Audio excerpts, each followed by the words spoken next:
الله تعالى وبركاته. الحمد لله على كل حال. صلاة الله سلام الله على طه رسول الله. صلاة الله سلام الله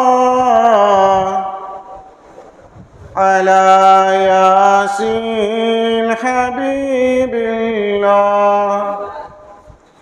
توسلنا ببسم الله وبالهادي رسول الله وكل مجاهد لله بأهل البدر يا الله. صلاة الله سلام الله على طه رسول الله. صلاة الله سلام الله على المكي رسول الله على المدني حبيب الله. الحمد لله الحمد لله كفى والصلاة والسلام على من اصطفى وعلى آله الشرفاء والخلفاء.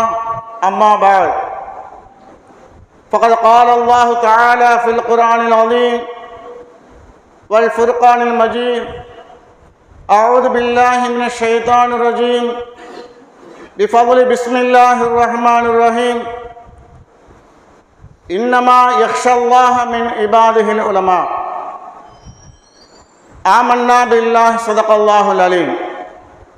رب اشرح لي صدري ويسر لي أمري واحلل عقدة من لساني يفقهوا قولي. لا وسيلة إلا أنت يا رسول الله. அருளாளன் அன்புடையோன் அல்லாஹ்வின் திருப்பெயரால் ஆரம்பம் செய்கிறேன். புகழ் அனைத்தும் ஏக வல்லவனாம் வல்ல இறைவனுக்கே உரித்தாகுக. சலாத்தும் சலாமும் கருணையும் ஈடேற்றமும் நம் நபிகள் பெருமானா ஸல்லல்லாஹு அலைஹி வஸல்லம் அன்னவர்கள் மீதும், அவர்களை பின்பற்றிய சஹாபாக்கள், அவர்களையும் பின்பற்றிய தாபியீன்கள், அவர்களையும் பின்பற்றிய தபா தாபியீன்கள், அவர்களையும் பின்பற்றிய இமாம்கள், அவர்களையும் பின்பற்றி கொண்டிருக்கக்கூடிய முஃமினான முஸ்லிமான ஆண் பெண்கள் நம் அனைவர்கள் மீதும் அல்லாஹுடைய பேரன்பும் அவனுடைய கருணையும் அவனுடைய மன்னிப்பும் என்றென்றும் நிரந்தரமாக நம்மின் மீது நிலவட்டுமாக. கண்ணியத்திற்குரிய இந்த அவையின் தலைவர் அவர்களே, உலமாக்களே, துலபாக்களே, நிர்வாகிகளே, ஹாஜிமார்களே, ஆங்காங்கே கேட்டுக்கொண்டிருக்கக்கூடிய அல்லாஹ்வின் நல்லடியார்களே, தாய்மார்களே, சகோதர சகோதரிகளே, உங்கள் அனைவருக்கும் அஸ்ஸலாமு அலைக்கும் என்று சலாம் கூறி, ஆரம்பமாக உங்களுக்கும் எனக்கும் தக்வா என்ற இறை எச்சத்தை உபதேசம் செய்தவனாக இந்த உரையை ஆரம்பிக்குகிறேன். அல்ஹம்துலில்லாஹ். நமது பாபா ஆதம் அலைஹிஸ்ஸலாத்து வஸ்ஸலாம் அவர்கள், ஹவ்வா அலைஹிஸ்ஸலாத்து வஸ்ஸலாம் அவர்கள் இருவர்களும் சொர்க்கத்திலே வாழ்ந்தது நமக்கு தெரியும். வலா தக்ரபா ஹாதிஹி ஷஜரத ஃபதகூனா மினல் ஸாலிமீன். சொர்க்கத்தில் எங்கே வேண்டுமானாலும் போங்க, ஆனால் இந்த மரத்தின் பக்கம் மட்டும் நீங்கள் நெருங்காதீங்க என்ற கட்டளையை இருவர்களும் மறந்தார்கள். அங்கே அவர்களுக்கு ஞாபகப்படுத்த ஆட்கள் இல்லை. எனவே அவர்கள் மறந்தார்கள்.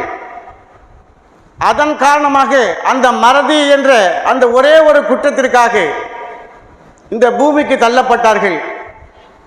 இங்கே வந்தவர்கள் எப்படி சாப்பிடணும் தெரியல. அங்க நினைத்த நேரத்தில் உணவு கிடைச்சிச்சு, சாப்பிட்டாங்க. இங்க சாப்பிட தெரியல.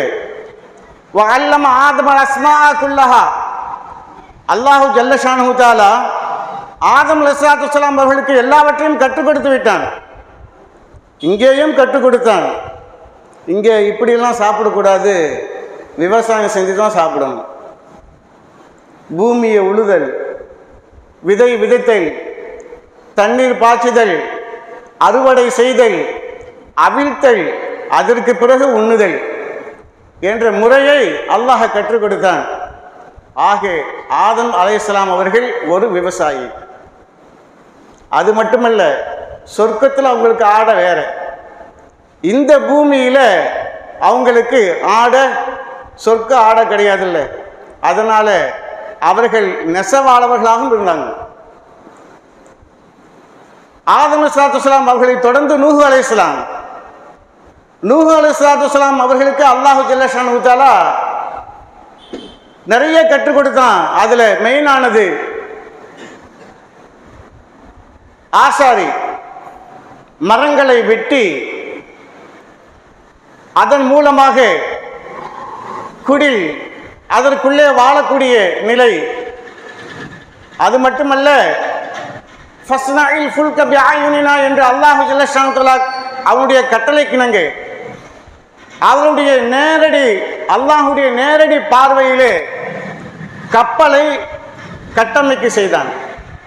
உலகத்திலேயே முதலாக கப்பலை கட்டியவர்கள் இன்ஜினியர் வேலையும் நூஹ் அலைஹிஸ்ஸலாத்து வஸ்ஸலாம் அவர்கள். அதைத் தொடர்ந்து சுலைமான் அலைஹிஸ்ஸலாத்து வஸ்ஸலாம் அவர்களுக்கு அல்லாஹு ஜல்ல ஷானஹு தஆலா இந்த உலகத்தையே ஆட்சி செய்யக்கூடிய நிலையை அல்லாஹ் அவர்களுக்கு தந்தான். வஹப்லி முல்கன், எனக்கு ஆட்சியை கொடு, அந்த ஆட்சி எனக்கு பிறகு யாரும் அப்படிப்பட்ட ஒரு ஆட்சியை ஆளக்கூடாது. அத்தகைய ஆட்சியை கேட்டு வாங்கினார்கள் சுலைமான் அலைஹிஸ்ஸலாம். அல்லாஹ் அவர்களுக்கு அரசாட்சியை தந்தான். உலகம் முழுவதும் ஆளக்கூடிய ஒரு தகுதியை அல்லாஹ் ஜல்ல ஷானஹு தஆலா அவர்களுக்கு தந்தான். தாவூத் அலைஹிஸ்ஸலாம் அவர்களுக்கு அல்லாஹ் ஜல்ல ஷானஹு தஆலா சன்அத்துல் அபூஸ், உருக்கு சட்டைகளை, இரும்புகளை கையால் உருக்கி இரும்பு சட்டைகளை, கவசங்களை உருவாக்கக்கூடிய பல உலோகங்களையும் அவர்கள் கையாலேயே பலவிதமான பாதுகாப்புகளுக்காக தயார் செய்யக்கூடிய ஒரு நிலையை அல்லாஹு ஜல்ல ஷானஹு தஆலா தாவூத் அலைஹிஸ்ஸலாத்து வஸ்ஸலாம் அவர்களுக்கு தந்தான். இன்னும் பலதும் தந்தான்.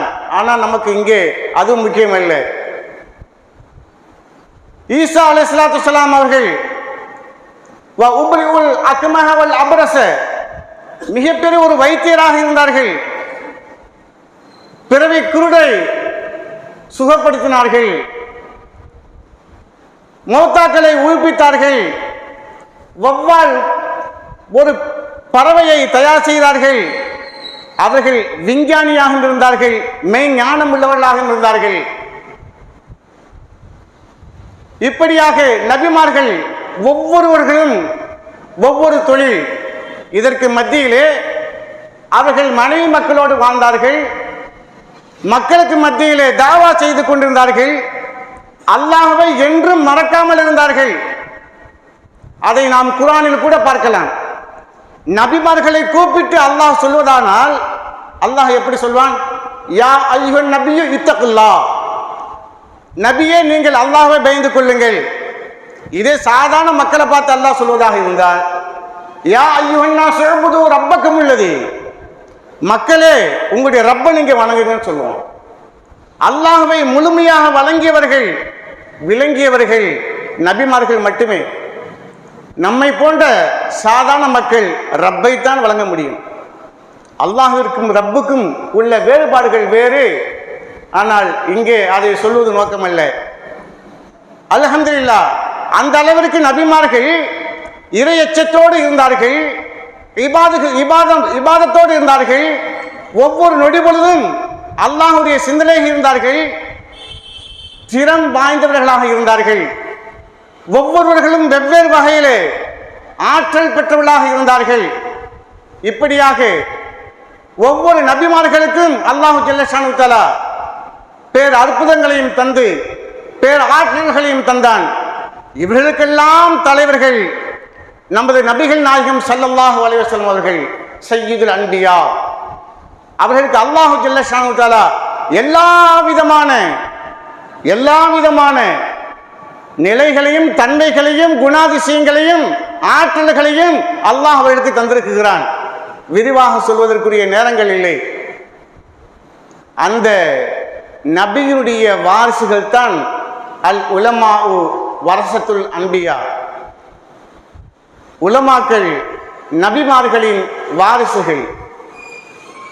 இத்தகைய வாரிசுகளுக்கு எல்லா ஆற்றலும் ஆளுங்களுக்கும் உண்டு. நாட்டை ஆளக்கூடிய தன்மையும் உண்டு, வீட்டை ஆளக்கூடிய தன்மையும் உண்டு, பேட்டையை ஆளக்கூடிய தன்மையும் உண்டு, எல்லா விதமான நிர்வகிக்கக்கூடிய தன்மையும் உண்டு. உலமாக்களுக்கு எல்லா தன்மைகளும் இருக்குகிறது. நாம் நினைத்துக் கொண்டிருக்கிறோம் மௌலித் ஓதுவதற்காக, தொழுகை வைப்பதற்காக, குர்ஆன் ஓதுவதற்காக என்று நாம் ஒரு குறுகிய கண்ணோட்டத்தோடு உலமாக்களை நாம் பார்த்து கொண்டிருக்கிறோம். உலமாக்களுக்கு எல்லா நிர்வாகத்தன்மையும் அல்லாஹ் ஜல்லஷானு தஆலா தந்திருக்கிறான். ஏன் இதே இருக்கக்கூடிய நமது லால்பேட்டை, நம்ம ஊர் லால்பேட்டையில் இருக்கக்கூடிய இதே ஜாமியா மதரசா மன்பவுல் அன்வார், இந்த மதரசா மன்பவுல் அன்வாரை, ஜாமியா மன்பவுல் அன்வாரை நிர்வகித்தவர்கள், அதற்கு காரணமாக இருந்தவர்கள் இந்த கட்டிடை கலை நிபுணர் அல்லாமா அமானி ஹசரத் அவர்கள். அவர்கள் ஒரு ஆலிம் தானே. அவர்களுக்கு இன்ஜினியராக படிச்சுட்டு வந்தாங்க. எந்த ஸ்கெட்சு போட்டாங்க அதுக்கு? இந்த மதரசாவை கட்டுவதற்கு இந்த கட்டிட கலை எங்கே கற்று வந்தார்கள்? ஆலிம்களுக்கு அல்லாஹ் எல்லா விதமான ஆற்றல்களையும் தந்திருக்கிறான். இந்த ஜாமியாவை கட்டினார்கள். ஊர் மக்களை, பிரிந்து போயிருக்கக்கூடிய ஊர் மக்கள், ஒரு நேரத்தில் இப்பொழுது பார்க்கக்கூடிய மாடி வீடுகள் போன்று அன்று இல்லை. ஒரு வீடு இருக்கும், அந்த வீட்டிற்கு ஒரு வாசல் இருக்கும், உள்ளே போனால் 7 வாசல் 12 வாசல் இப்படிதான் இருக்கும். ஆனா அடிக்கடி சண்டை போடுவாங்க. இந்த வீட்டுக்காரங்க அங்க பேசிக்க மாட்டாங்க, அந்த பசங்க எங்க பேசிக்க மாட்டாங்க. ஆனா இவர்கள் எல்லாம் ஒரு நேரத்தில் குஃபார்களுக்கும் முஸ்லிம்களுக்கும் சண்டை வந்துட்டு என்று மைக்கில் அல்லாஹ் அக்பர் என்று கூறினா போதும், யார் யார் எந்தெந்த தோட்டத்தில் இருக்காங்களோ அப்படியே என்னென்ன கையில் கிடைக்குது எல்லாம் ஓடுவாங்க. இங்கே வேற்றுமைலாம் கிடையாது, எனக்கு பிடிக்கல பார்க்கல அப்படிங்கிற அந்த நிலைலாம் இருக்காது, உடனே ஓடுவாங்க. அப்படிப்பட்ட ஒருவருக்கு ஒருவர் எதிரும் புதிருமாக இருக்கக்கூடிய உள்ளங்களை எல்லாம் ஒன்று திரட்டினார்கள் அல்லாமா அமானி ஹசரத் அவர்கள். அவர்கள் மட்டுமல்ல, அவர்கள் ஒரு விஞ்ஞானி.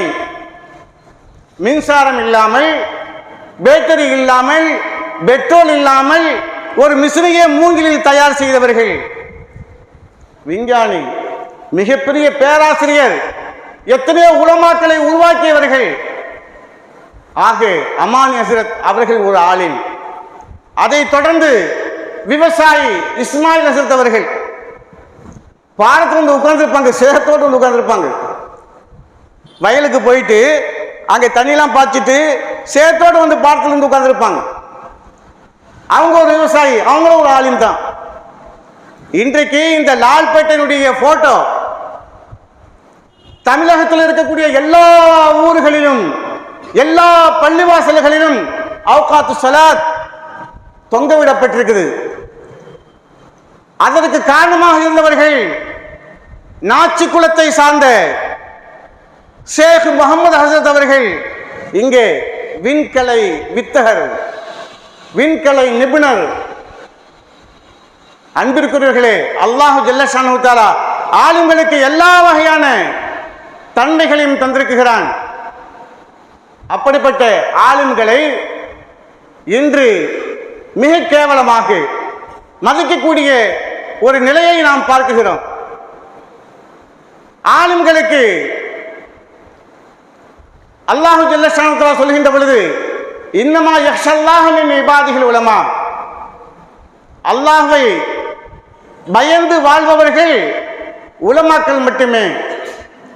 அதே சமயத்தில் அவர்களுக்கு நிர்வாக தன்மை வருகின்ற பொழுது பெருமானார் ஸல்லல்லாஹு அலைஹி வஸல்லம் அவருடைய சிந்தனை வரும். 6660 ஆயத்துகளும் 66 ஆயத்துகளிலும் மக்கி மதனி நமக்கு தெரியும். மக்காவில் இறங்கினது, மதீனாவில் இறங்கினது. ஆனால் ஒரே ஒரு ஆயத்து மட்டும் காபத்துள்ள உள்ள இறங்குச்சு. ஃபத்ஹ மக்கா, மக்கா வெற்றி கண்ட பொழுது ஸல்லல்லாஹு அலைஹி வஸல்லம் அவர்கள் காபத்துல்லாவுக்குள்ள தொழுறதுக்கு ஆசைப்பட்டாங்க. பூட்டி இருக்குது. சாவி உள்ளவர் உஸ்மான் இப்னு தல்ஹா என்று நினைக்கிறேன். அவங்கள்ட்ட சாவியை வாங்கிட்டு வாங்க சொன்னா ஆளை காணாது. அந்த மக்கா காபத்துல்லாவுக்குள்ள போய் தோல்ந்துகிட்டு இருக்க போகும்போது உடைச்சிட்டு உள்ள போய் தொழுகிறாங்க. தோல்ந்துகிட்டு இருக்க போகும்போது ஆயத்து இறங்குது. இன்னல்லாஹ யஅமுருக்கும் அன் துஅத்துல் அமானாத்தி பி அஹ்லிஹா, ஆயத்து இறங்குது. இதுக்கு இடையில இந்த உஸ்மான் இப்னு தல்ஹா காபத்துல்லாவுக்கு மேலே போய் ஒளிஞ்சிருக்கிறார். ஸல்லல்லாஹு அலைஹி வஸல்லம் தேட சொல்றாங்க. தேடி கடைசியா அலி ரலியல்லாஹு தஆலா கையை தட்டி பிடிச்சி அந்த சாவியை வாங்கிட்டு வந்துடுறாங்க. வாங்கிட்டு வந்து ஸல்லல்லாஹு அலைஹி வஸல்லம் கொடுக்க போகும்போது ஜிப்ரீல் அலைஹிஸ்ஸலாம் அவர்கள் இந்த ஆயத்தை கொண்டு வராங்க. இந்த அமானியத்தை மீண்டும் அவர்கிட்டயே ஒப்படைக்கப்பட்டது. அவங்க மீண்டும் இஸ்லாத்துக்கு வந்துட்டாங்க. இந்த சிந்தனைகள் ஒவ்வொரு ஆடிமட்டும் உண்டு. எனவே யாருக்கெல்லாம் திறமைகள் இருக்கிறதோ அந்த திறமை உடையவர்கள் மக்தபிலேயே தெரியும், இவன் இப்படி வருவான். தனக்கு முன்னால் மண்டிட்டு ஓதி கொண்டிருக்கக்கூடிய அந்த குர்ஆன் பாடசாலையிலே தெரியும், இவனுக்கு நல்ல ஜென்ரல் நாலேஜ் இருக்குது, இவனுக்கு சுராத்துல் ஃபஹம் இருக்குது, இவன் ஹாஃபிலா வருவான், இவன் ஆலிமா வருவான், இவன் இப்படித்தான் வருவான் என்றெல்லாம் முடிவெடுக்கக்கூடிய ஒரு தன்மை ஆசிரியர்கிட்ட உண்டு. இப்படிப்பட்ட ஒரு ஆசிரியரை இன்னைக்கு இருக்கக்கூடிய சில பிள்ளைங்க ரொம்ப மட்டமாக பேசுறது என் காதலை விழுந்துச்சு. மனசு நொந்து போய் தான் பேசுறதுக்கு ஒத்துக்கொண்டு இங்கே பேசுகிறேன். அவங்க என்ன பேசுனாங்கன்னு சொன்னால், அவன் பசங்களோட பேசிக்கிறாங்க, நான் எப்படியாவது வரக்கூடிய ஆண்டில் நான் முத்தோல்லியா வந்துன்னு நினச்சேன், அதுக்குள்ளே அந்த அஜித் நீக்கிட்டாங்கடா, வெளியாகிட்டாப்பா. ஏன்டா, எதனாலடா? இல்லை, நான் ஓதிக்கிட்டு இருக்கும் போது என்னை பல பசங்களுக்கு மத்தியில் வச்சு அடித்தார் அவர். இன்னும் என் மனசு ஆறலை. கையில் சிகரெட் வச்சுட்டு பேசுகிறாங்க. இன்னும் என் மனசு ஆறலை. அதனால் 4 பேருக்கு மத்தியில் நான் அவரை நின்று கேள்வி கேட்கணும், அதுக்கு நான் முத்தோல்லியா எந்த தானே முடியும் அப்படின்றான். எவ்வளவு ஒரு கேவலமான ஒரு மோசமான ஒரு புத்தி! இந்த பள்ளிவாசலை நிர்வகிப்பதற்கு ஆலிம்களையும் இமாம்களையும் மோதினார்களையும் பள்ளி பணியாளர்களை அவர்களை ஆட்டுவிப்பதற்காக பள்ளிவாசல் நிர்வாகம். இன்னமா யஅமுரு பி மசாஜித் அல்லாஹ் சொல்றான். கண்ணியத்திருக்கிறவர்களே, இன்னும் ஒரு கடையில் டீ குடிச்சிட்டு இருக்கிறேன். டீ குடிச்சிட்டு இருக்கும்போது பசங்க எல்லாம் டீ குடிக்கிறாங்க.